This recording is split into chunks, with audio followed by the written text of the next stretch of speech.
If there is one word I would so far use to describe some of the movies that I have seen in the year 2020, it's surprising. And pleasantly surprising at that.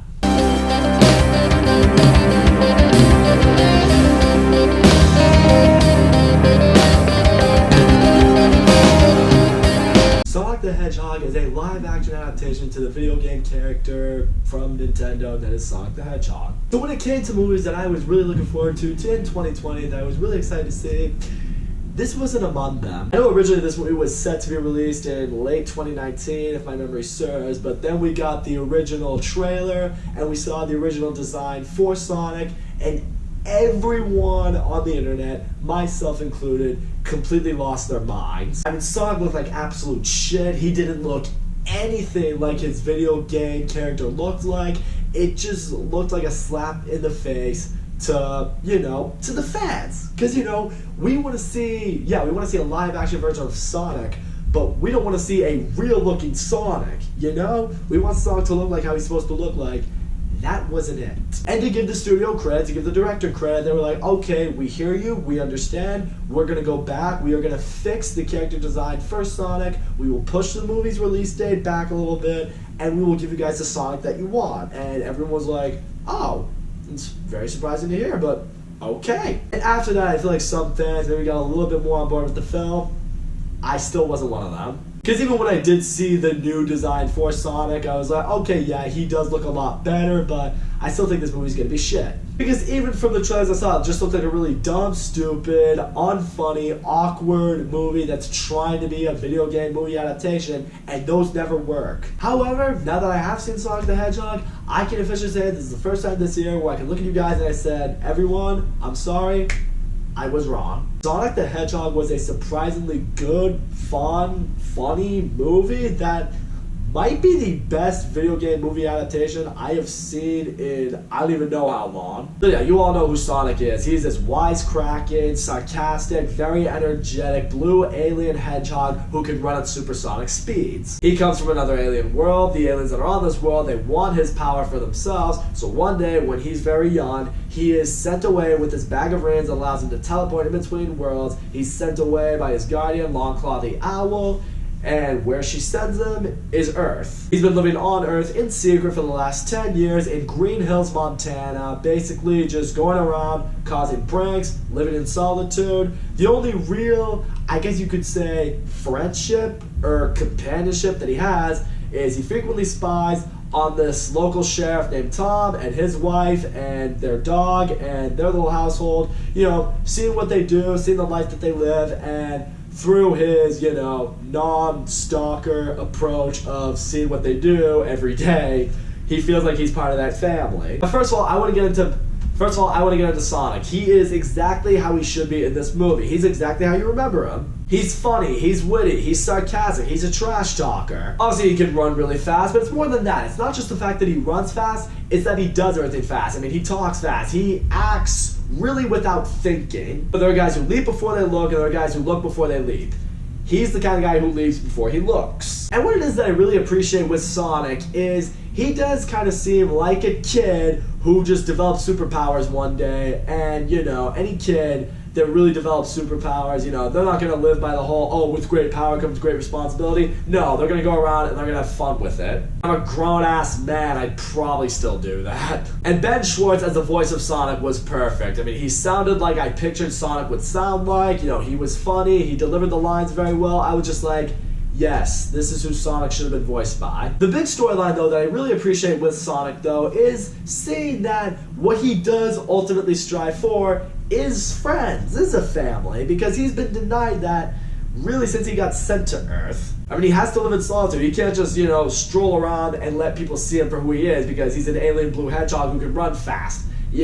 That obviously he can't do that. And when he does discover that Tom, played by James Marsden, has been offered a job as a police officer in San Francisco, which is going to require the family to move, he now feels like he's left with nothing. He feels lonely, he feels empty, and one night he's just playing baseball by himself on the field, and in a little bit of rage, a little bit of running rage, I should say, he just lets out this electromagnetic pulse that just has everyone's attention now, especially the government. In fact, the government is so interested in figuring out exactly what it was that just hit everybody, so they hire Dr. Robotnik to investigate it, played by Jim Carrey. And yeah, I'm gonna say this right now, what was probably the most pleasant surprise of this whole movie, Jim Carrey was awesome as Dr. Robotnik. This is straight up Jim Carrey's best role since Kick-Ass 2. Because what I appreciate here is I feel like this was Jim Carrey really going back to his roots. He hadn't really done a whole lot of movies in a while. Part of me thought maybe he was retired. But no, this is him really going back to who he was. You know, just being this weird, quirky, funny, one-liner kind of guy. It's what made him one of the funniest people in movies for a while, so it's really nice to see him go back to his roots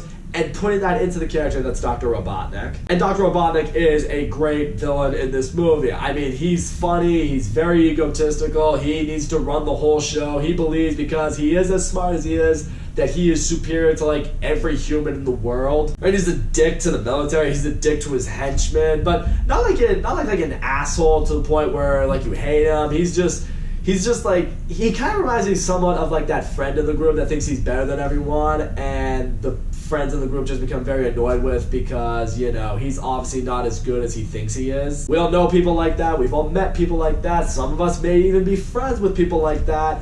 And I'm telling you this right now, if you're looking me in the eye and you said, I don't know anybody in my friend group like that, guess what?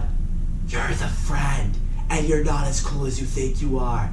Sorry you had to hear it from me. And one day, Dr. Robotnik tracks Sonic at Tom's house. Tom finds him there. He hits him with a tranquilizer dart, but, you know, he agrees, alright, I will hide Sonic until this guy leaves. Unfortunately, at this time, Dr. Robotnik has discovered Sonic's there, so he sends out a bunch of his drones to attack Tom, to attack Sonic. Now the two of them have to escape. Tom is now labeled as a fugitive from Dr. Robotnik, so he's on the run with Sonic, and the only way this can be fixed is they now have to go to San Francisco to get Sonic back his bag of magic rings, because when he got shot with the tranquilizer, well, he accidentally opened a portal and he lost his rings in San Francisco. So now it's a road trip movie with Tom and Sonic, and the movie only just gets better from here, because you really do begin to buy the friendship, the real friendship that develops between these two characters, because really in a way they both want something that the other can help them with. In Sonic's case, he obviously has to get to San Francisco to get his rings back, but more than that, Sonic finally wants a real, genuine friend. And it's here we learn more about the case of Tom and what he's dealing with, and I really grew to like his character, because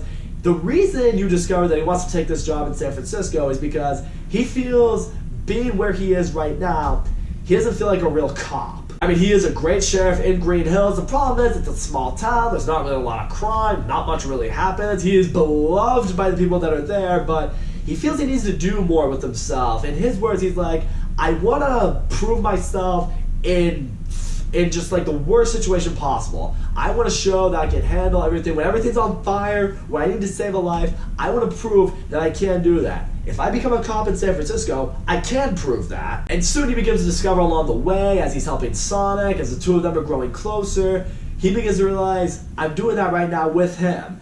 And between that, he's discovering maybe it's not necessarily about the line of work that I do, but how I help the certain people along the way. And yeah, I gotta say, the action in this movie, when it happens, it's a lot of fun. Visually, it's not sloppy looking, it's not like shitty looking. That's part of what I was afraid of. I'm like, yeah, you touched up on Sonic's design, but how's that CGI gonna look in this movie? I mean, there's one scene where Tom and Sonic are literally driving away from one of Robotnik's drones that's just basically destroying the car. It's trying to kill them, and, you know, through the two of them working together, they're able to stop it. There's another scene that's completely reminds me of the Quicksilver scene in Days of Future Past.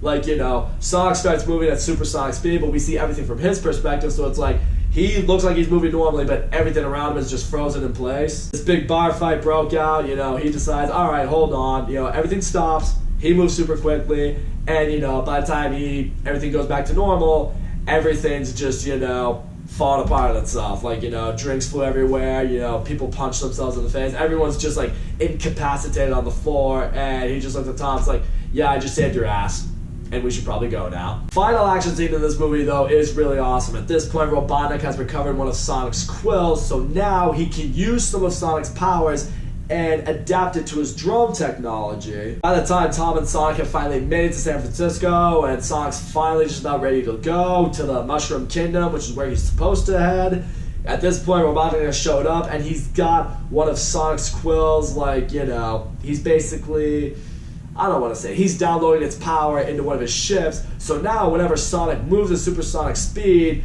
Robotnik can track him through that. He can chase him through that. And what's great about this scene is finally at this point, you feel like Sonic is a little more vulnerable. It's like, now, at last, he has an enemy that's able to combat him. When a spaceship is chasing Sonic, when rockets are chasing Sonic, you actually feel like, okay, Sonic maybe could die here. And it all comes down to a big head. You know, he and Robotnik are squaring off. At this point, Sonic, you know, channels that electromagnetic power that's in him, and he just literally destroys Robotnik's ship and takes the ring and sends his ass into the Mushroom Kingdom. You know, now San Francisco's saved. You know, he and Tom accept each other as friends, and, you know, Tom finally is like, you know what, why don't you actually be a part of the family, just come stay with us. You know, now everyone's a big happy family, but we do get a scene at the very end. We see Robotnik in the Mushroom Kingdom. He's now shaved his head, and which I think is supposed to, that's how he looks in the video games, right? It's been a while since I played these. I don't remember too much. But yeah, he shaved his head. You know, he's doing some work. He's planning on making his way back in there, which is like, oh, so is there gonna be a sequel? And then once all that happens, we get a mid-credits scene where a new character shows up on Earth, and who is it? It's Tails, and he flies off in search of Sonic. So now that really has you thinking, oh, there's gotta be a sequel now. I know that scene was a shock to everybody, because I was just wondering, like, is Tails gonna be in this movie? Because, I mean, even though students said, like, no, Tails will not be in this movie, no one said anything of Tails, no one mentioned anything of Tails, boom, mid-credits scene, it's Tails. I can honestly say, I would like to see a sequel with Tails in it. I think that'd be cool. The movie's already made, I think, what, like, almost 3 times its budget at the box office now at this point. I think a sequel's probably gonna happen. But all in all, Sonic the Hedgehog was a surprisingly good movie. Much better than I thought it was gonna be. The film adaptation of Sonic was great. He looked great. He acted the way you want Sonic to be. The chemistry between Sonic and Tom was awesome. I loved seeing them being forced to work together and seeing the friendship that did develop along the way. Jim Carrey's Robotnik was awesome. He was hilarious. He was a jerk. He went back to his roots, and it was good to see. Above all, this is a really fun movie. The action's fun. The story's fun. Is it a little predictable? Sure. Is it a kid's movie? Not really. I'd say this is a family movie. Any kid that sees this movie is probably gonna love it. Adults that have to take their kids to see it, or families just decide to go see it, everyone's probably gonna enjoy this movie. Everyone, I think, if you know what you're getting yourself into, can have fun with this movie. In the end, I'm so happy this movie didn't end up being as horrible as I thought it was going to be. I'm even down to see more. So that's all I gotta say, guys. Thank you so much for watching my video. Don't forget to leave a comment, like, subscribe. I'll see you all next time.